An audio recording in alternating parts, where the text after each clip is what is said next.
Վերից։ Բարև ձեզ, խնդրեմ հարց Զիվիկեյը։ Շնորհակալություն։ Վիկին Ղազարյան, պարոն Հովհաննիսյան, վստահ եմ տեղյակ եք, որ Ուժեղ Հայաստան կուսակցության առաջնորդ Սամվել Կարապետյանը ընդդիմադիր քաղաքական ուժերի համախմբման հանդես եկել եւ հայտարարում է, որ առաջիկայում նախատեսում են փողոցային պայքար գեներացնել։ Մեջբերում նրա օրերս խմբագիրների հետ տեղի ունեցած հարցուպատասխանից Փաշինյանն արդեն գործ ունի ոչ թե 3, այլ 700,000 գլխի հետ, հայտարարել է պարոն Կարապետյանը եւ նշել է, որ միասին բոլոր ընդդիմադիր ուժերով կհրավիրենք հանրահավաք, բայց հանրահավաքները պետք է վերջանան արդյունքով։ Եթե տեսնենք վաղը անում ենք ու վերջացնում ենք այս ադրբեջանա-թուրքական կինոն, ուրեմն կանենք, եթե տեսնենք մի ամիս է պահանջվում, կանենք մի ամիս։ Խնդրում եմ ձեր մեկնաբանությունը։ Դե ես շնորհավորում եմ Սամվել Կարապետյանին, որ ուրեմն երկար փորձերից հետո այդ մի նախադասությունը կարողացել է արտաբերել։ Ես որքան հասկացա, ինքը 3 առաջորն էր հարցազրույց տվել, մոտավորապես 30 ժամ հետո, տաժանակիր աշխատանքից հետո մոնտաժողները կարողացել են տեսքի բերել այդ հարցազրույցը։ Ես խայտառակություն եմ համարում առհասարակ այդ, եթե կարելի է դա հարցազրույց համարել, այդ բեմականացումը այդ խմբագիրների հետ, ես ամաչում եմ այդ խմբագիրների փոխարեն որպես նախկին լրագրող, որ կարող են նստել լսել այդ բարբաջանքները, հետո գնալ 30 ժամ մոնտաժել այդ բարբաջանքները, դրանցից սարքել մի տեքստ, որը նաև դուք երևի ընթերցելիս դժվար հասկացաք, թե ինչ եք փորձում ուրեմն վերարտադրել։ Ինչ վերաբերվում է ուրեմն փողոցային պայքարին, ավելի ճիշտ վերադառնալով հարցի այն կտորին, որ մարդը կոչում է գլուխներ, դե եթե մարդիկ գնացել են փող են բաժանել, այդ եղանակով են մեծամասամբ իրենց քվեները ստացել, մանդատագողությամբ են զբաղվել փող բաժանելով, փորձել են Հայաստանի Հանրապետությունը վաճառել իրենց տերերին, էլ ինչպես պետքա խոսա ինքը իր ընտրողների մասին։ Ու այդքանից հետո էլ մտածում եմ, որ ինչ որ մարդ պետքա դուրս գա, ուրեմն կանգնի իր կողքը, ինչի կողքը պետքա կանգնի մարդը, ես ուզում եմ հասկանամ։ Հայաստանի Հանրապետությունը պատերազմի մեջ ներքաշելու օրակարգի կողքը պետք է կանգնեն Հայաստանի Հանրապետության քաղաքացիները։ Կարծում եմ, որ նրանք որևէ ներուժ չունեն, բովանդակության մասին խոսել էլ չենք կարող։ Ինչ վերաբերում է, որ ասում են դե մենք ընդդիմադիրներով կհավաքվենք, իրանք ընդդիմադիրներով վաղուց են իրար հետ հավաքված, նրանք պատերազմի եռագլուխ կուսակցության ներկայացուցիչներն են իրենց պոչերով, թաթիկներով, ոտիկներով, ականջներով, էլ չգիտեմ ինչերով, եւ հետեւաբար պարզից էլ պարզ է, թե մենք ում հետ գործ ունենք, ջախջախվել է պատերազմի եռագլուխ ընդդիմությունը եւ ջախջախվելու է առաջիկայա խորհրդարանում նաեւ, եթե մտքներից այրով անցկացնեն վերցնեն մանդատներ եւ գան խորհրդարան,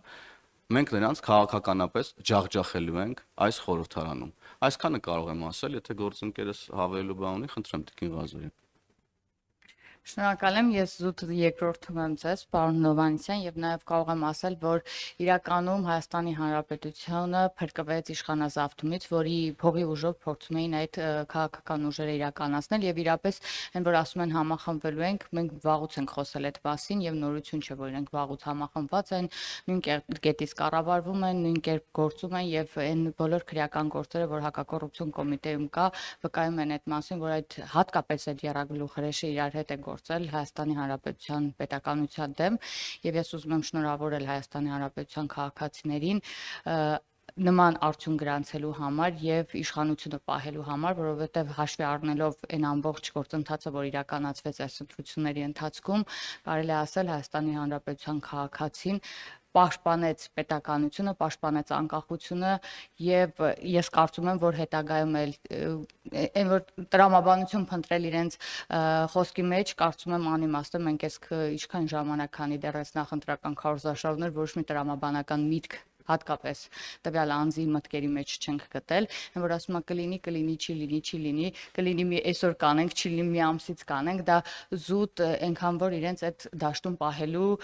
բան են ուզում գեներացնել, ընտրություններից անցել է 12 օր, որևէ խնդիր չի առաջացել, որևէ կերպ չեն կարողանում ստվեր նետել ընտրությունների վրա, այնպես որ հետագայում էլ չեմ կարծում որևէ բան կկարողանան գեներացնել, այսքանը կարող եմ ասել այս պահին։ Ես բայց էլի բան ասեմ, էլի, քանի որ ոնց հասկանում եմ եթե տեխնիկական հնարավորությունները ներում են պետք է այս դահլիճը նկարել, որովհետև այստեղ սիրելի հայրենակիցներ երկու լրագրողաներ կա, Civic AM-ի ներկայացուցիչ եւ հանրային ռադիոյի ներկայացուցիչ, եթե ճիշտ եմ։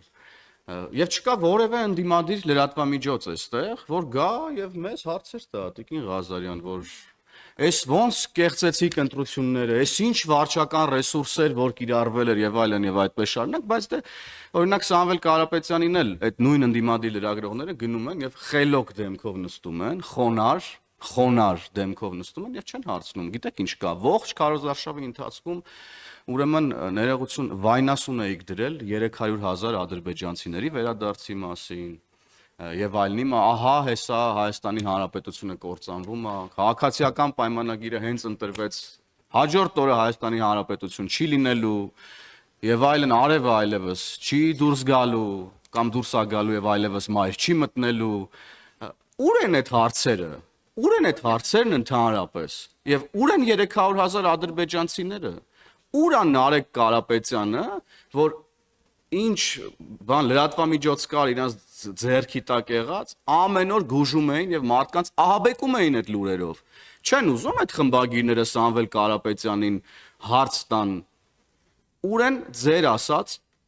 300,000 ադրբեջանցիները, որ պետքա ԿՊ-ի ընտրվելու դեպքում գային Հայաստան։ Ուր են այդ մարդիկ։ Կամ բազմաթիվ այլ հարցեր, որոնք հնչել են։ Ինչ որ տնտեսական ծրագրերից էին խոսում, մեկը կար այնտեղ, ճգնամաժից էր խոսում ինչ որ եռագլուխներից մեկը, Վանդակի Սիրահարը։ Ուր են դրանք ընդհանրապես։ Եվ հիմա էլ այդ լրագրողները ստեղ էլ չկան։ Այդ 5 խմբագիրների ներկայացուցիչները թող գան հենց նստեն այս բրիֆինգներին եւ այդ հարցադրումները ստեղ տան, ոչ թե գնան փակ սենյակներում 30 ժամ մոնտաժված ինչ որ նյութեր հրապարակեն եւ հրամցնեն մեր հանրությանը։ Ում տեղն են դրել մեր ժողովրդին, ես չեմ հասկանում։ Մեր ժողովուրդը շատ լավ ամեն ինչ հասկանում է եւ իրանց պատասխանը տվել է եւ մենք էլ մեր ժողովրդի ստացած մանդատով, ինչպես Տիկին Ղազարյանը ասաց, մեր ժողովուրդը տեր է կանգնել խաղաղությանը եւ մենք էլ մեր ժողովրդի տված մանդատով ուրեմն շարժվելու ենք առաջ, սպասարկելու ենք Հայաստանի Հանրապետության օրակարգերը եւ ուրեմն օրենքի ողջ խստությամբ պատժելու ենք պատերազմի եռագլուխ կուսակցությանը իր պոչերով, թաթիկներով, ոտիկներով, ովքեր փորձում էին ուրեմն դիվերսիա իրականացնել Հայաստանի Հանրապետության դեմ ու հələ մի հատ էլ լեզուները պտտվում է, շարունակում են ինչ որ խոսույթներ գեներացնել, էլ ինչ որ պայքարների եւ այլնի մասին։ Եվ վարչապետն էլ շատ լավ ասաց, եթե խնդիր են տեսնում, թող դուրս գան փողոց, հələ տեսնենք այդ ովքերով են դուրս գալու փողոց եւ ովքեր են որ կանգնելու են Հայաստանի Հանրապետության ուրեմն դեմ դիվերսիա իրականացնելու օրակարգի կողքին։ Այլ հարցեր, հանրային ռադիո։ Այսպեսի մի բան կխնդրեմ մեկնաբանեք, այսպես ասած օդում կախված լուրեր կան, որ իշխող կուսակցությունում նույնպես դժգոհ են ընտրությունների արդյունքից այն առումով, որ սահմանադրական մեծամասնություն չեն կազմել եւ նշվում է, որ հնարավոր է սահմանադրական դատարանը անբավեր ճանաչի հենց դրանից ելնելով ընտրությունների արդյունքները, խնդրում եմ մեկնաբանեք սա։ Որ քաղաքացիական պայմանագիրը գոհ չի, դրանից ելնելով սահմանադրական դատարանը շեղել ճանաչի։ Սա հերթական աբսուրդի ժանրի մեկնաբանությունն է, քաղաքացիական պայմանագիր կուսակցությունը շնորհակալ է Հայաստանի Հանրապետության 728,000 քաղաքացիներից, ովքեր տեր են կանգնել խաղաղությանը, քաղաքացիական պայմանագիր կուսակցությունը, խմբակցությունը ազգային ժողովում միանձնյա ձևավորելու է կառավարություն եւ որևէ խոչընդոտ չի ստեղծվել մեզ համար Հայաստանի Հանրապետության շահերը սպասարկելու վերաբերյալ եւ այս իմաստով բոլոր մեկնաբանությունները տեղին չեն։ Մենք գոհ չենք մի բանից, որ հնարավոր է եղել ինչ որ չափով կիրառել ընտրակաշառքներ բաժանելու մեխանիզմը, ինչի վերաբերյալ իմ գործընկեր Տիկին Ղազարյանը նաեւ համահեղինակել է նախագիծ, եւ այդ նախագծի միջոցով մի շարք այլ իրավական process-ների միջոցով մենք այս խնդիրները կլուծենք, խնդրեմ Տիկին Ղազարյան։ Շնորհակալ եմ, շատ նախ սկսեմ նրանից, որ սահմանադրական դատարանը անկախ մարմին է եւ իր որոշումները ինքն է կայացնում եւ կապ չունի թե իշխող կուսակցությունը ինչպիսի դիրքորոշում կունենա ընտրությունների վերաբերյալ, բայց մի բան հստակ ամրագրենք, որ նախորդ 21 թվականի ընտրություններին մենք ունեցել ենք 680,000 ձայն, այս անգամ մեր ձայներն եղել են 726,000, 728,000, 26-28,000, այսինքն մեր ձայներն էլ էապես ավելացել են եւ մենք իրապես շնորհակալ ենք մեր քաղաքացիներին մեզ վստահության քվե տալու համար։ Պարզապես պետք է այստեղ մի երկու հանգամանք հաշվի առնենք։ Այո, բոլորս էլ գիտենք, որ ընտրակաշառքներ են բաժանվել եւ մենք այդ առումով անմիջապես նախաձեռնել ենք падգամավորներով նաեւ ընտրակաշառքի դեմ պատժամիջոցների ավելացում, նաև ինչպես գիտեք, էլի падգամավորական նախաձեռնությամբ մենք ունենք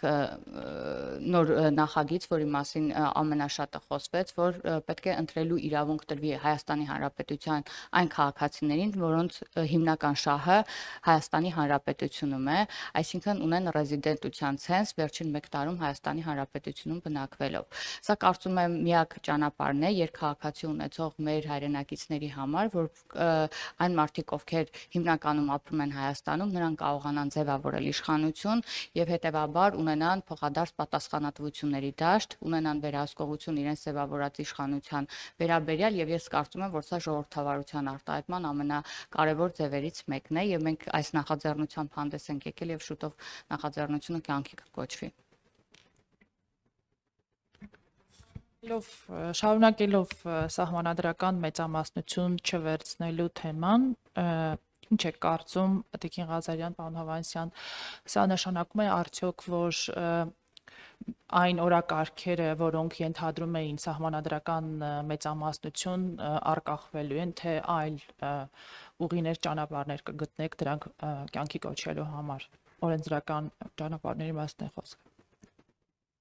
Ոչ մի բան չի արկախվելու, ինչպես վարչապետն էլ ասեց, որոշակի դժվարություններ այո ստեղծվել են այս իմաստով, բայց մենք շարունակելու ենք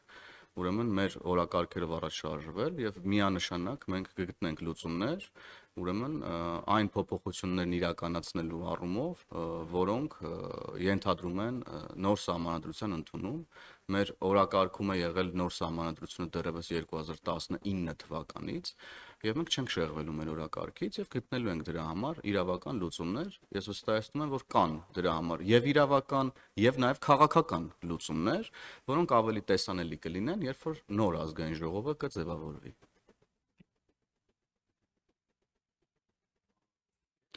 Բայց քանի որ մենք ինչ ուզենք կանենք հիմա, որովհետեւ ընդդիմությունը մի շաբաթա չկա, ազգային մի շաբաթը որն է դեռ ավելի շատ, վերջին նիստերն էին ազգային ժողովի եւ ընդդիմությունը ընդհանրապես ազգային ժողովի շենք էլ չի եկել, ես ուզում եմ որ սրա մասին մեր քաղաքացիներն իմանան, նրանք անգամ շենք չեն եկել, ես չեմ խոսում նիստերի դահլիճ չգալու մասին, նրանք շենքից ինչ որ շարավղով փախած են ինչ որ մի հեռավորությունից։ Հիմա խորհրդարանական ճեպազրույցներն է, մենք տեսնում ենք, որ լրատվամիջոցների մի մասն էլ չկա եւ ընդդիմության հետ կորել են նաեւ նրանց սպասարկող լրատվամիջոցները։ Սա մեկ բանի մասին է խոսում, որ ցավոք դե ընդդիմության մասին չեմ խոսում, ցավոք նաեւ լրատվամիջոցների զգալի մասին հետաքրքիր չի Հայաստանի Հանրապետության քաղաքացու շահը, Հայաստանի Հանրապետության օրակարգը, այն կարևոր հարցերը, որոնք հուզում են Հայաստանի Հանրապետությանը։ Բազմաթիվ նախագծեր են քննարկել սոցիալական բնույթի, տնտեսական բնույթի, հարկային ոլորտին վերաբերող, արտաքին քաղաքականությանը վերաբերող, ոչ մի բան չկա։ Եվ ահա ես տեսնում եմ, որ հենց նոր Դաշնակցության ներկայացուցիչ Քրիստինա Վարդանյանը եկել է, որ ուրեմն բացակայությունից հետո ողջ շաբաթ ազգային ժողովի ինչ որ ուղերձներով հանդես գա իր քաղաքացիների, մեր քաղաքացիներին եւ ես կխնդրեմ ձեզ նաեւ այդ հարցադրումները ուղեք Դաշնակցության ներկայացուցիչ Քրիստինա Վարդանյանին,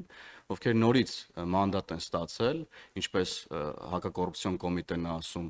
բազմաթիվ ընտրակաշառքներ բաժանելու միջոցով, չեն գալիս նիստերի եւ հիմա էլ եկել են եւ փորձելու են ինչ որ թոս փչել մեր քաղաքացիների աչքերին։ Ես կխնդրեմ նաև հարցնեք Քրիստինա Վարդանյանին, թե ինչպես են պատկերացնում իրենց հետագա համագործակցությունը պատերազմի եռագլուխ կուսակցության մյուս ներկայացուցիչների հետ, խոսքը Սարոկյան Գագիկի, Կալուգացի օլիգարխի մասին է, ինչպես են պատկերացնում ուրեմն եռագլուխների հետագա գործունեությունը։ Դուք եթե լրացնելու բան ունեք, այսքանը, շնորհակալություն ձեր հարցերի համար։ Ժամանակ կա։ Ժամանակ Թույլ տվեք եւս մեկ հարց, գիտեք, որ Ռուսաստանի Դաշնությունը չի շտապում շնորհավորել կայացած ընտրությունները, քաղաքացիական պայմանագիր կուսակցության վերընտրվելը, որպես կառավարող ուժ եւ տարբեր քաղաքական գործիչների շուրթերով փորձում է դելեգիտիմացնել ընտրությունները։ Նախորդին էլ Ռուսաստանի Դաշնության պետական դումայի պատգամավոր պարոն Զատուլինն է Էխո Մոսկվին հարցազրույց տվել եւ շարունակելով ընտրությունների ոչ լեգիտիմ լինելու թեման ազդարարել է, որ մենք հայտարարում ենք, որ չենք ընդունում այս ընտրությունների արդյունքները որպես ազնիվ եւ օբյեկտիվ։ Սակայն քանի որ մենք Հայաստանի հետ գտնվում ենք դաշինքներում եւ ավանդաբար զարգացնում ենք կապերը, այսուհետ էլ կշարունակենք նրա հետ, ելնելով այն բանից, որ այսօր այն գլխավորում են մարդիկ, որոնք իշխանության ղեկին են մնացել անարդար ոչ ժողովրդավարական ընտրությունների արդյունքում։ Պարոն Զատուլինը նաև հավելել է, որ Մոսկվան փաստացի կշարունակի համագործակցությունը Հայաստանի գործող իշխանությունների հետ, միաժամանակ արձանագրելով, որ արդյունքները դե յուրե չճանաչելու քաղաքական դիրքորոշում է հայտնելու։ Խնդրում եմ պարզաբանել, ինչու է աղմկում պարոն Զատուլինը, ավելի ճիշտ, ինչու է աղմկում Մոսկվան պարոն Զատուլինի եւ այլ գործիչների բերանով։ Շնորհակալ եմ շատ։ Ես կարծում եմ, որ մենք պետք է մի փոքր ավելի քիչ ուշադրություն դարձնենք, թե օրինակ որ երկրներից են գալիս նման հայտարարությունները եւ մենք գիտենք, թե ինչքան մեծ խումբ երկրներից արդեն մենք ստացել ենք շնորհավորանքներ նույնիսկ առաջին իսկ օրերից սկսված եւ բոլորն էլ ճանաչել են ընտրությունների լեգիտիմությունը եւ այսպես էլ շարունակվելու է։ Իհարկե ընդդիմադիր դաշտը ունի իր կարծիքները այս վերաբերյալ եւ ընտրակեղծարարության մասին խոսում է, դիմելու են սահմանադրական դատարան եւ այլն, բայց ես կարծում եմ այս process-ները ավարտելուց հետո այնուամենայնիվ բոլորը կհաշտվեն այն մտքի հետ, որ ընդհանուր առմամբ ընտրությունները անցել են ազատ, թափանցիկ եւ լեգիտիմ ճանապարհով, այլ է հարցը, թե միջև ընտրությունները ինչպիսի մեծ սխեմաներ են օգտագործվել ընտրությունները հնարավորինս դելեգիտիմացնելու, ինչպես նաեւ ընտրակաշառքների, մարդկանց բերելու, հորդված ընտրություն կազմակերպելու ուղղությամբ, որը բացառապես արել է հենց ընդդիմադիր դաշտը եւ ոչ թե իշխանական կողմը, ինչքան էլ փորձեն դելեգիտիմացնել ընտրական ընտրության արդյունքները, այնուամենայնիվ ունենք բարձրագույն մարմին, որը կկատարի որոշում կկայացնի եւ անկախ ամեն ինչից, թե ինչ փաստեր կներկայացվեն, ես կարծում եմ մենք կսպասենք, թե ինչ հայցեր կներկայացվեն, ինչ որոշում կկայացվեն ըստ այդմ, եւ ես կարծում եմ, որ հարևան երկրներն էլ ուզեն թե չուզեն հաշվի կնստեն այդ կարծիքների հետ եւ էլի պետք է նշենք, եթե հանգարց լիներ ինչ որ մի փոքր ընտրակեղծարարության հիմք իշխանության կողմից կամ ընտրությունների հետ կապված, վստահ եղեք հիմա հրապարակները լցված կլինեին մարդկանցով, ովքեր կպայքարեին իրենց քվեի համար, որովհետեւ մենք 18 թվականից մարդկանց օժտել ենք ազատ ընտրելու իրավունքով եւ այսօր ժողովուրդն է պատկանում իշխանությունը եւ ժողովուրդն է ընտրում իր իշխանությունը եւ ժողովուրդը ընտրել է իր իշխանությունը։ Շնորհակալություն։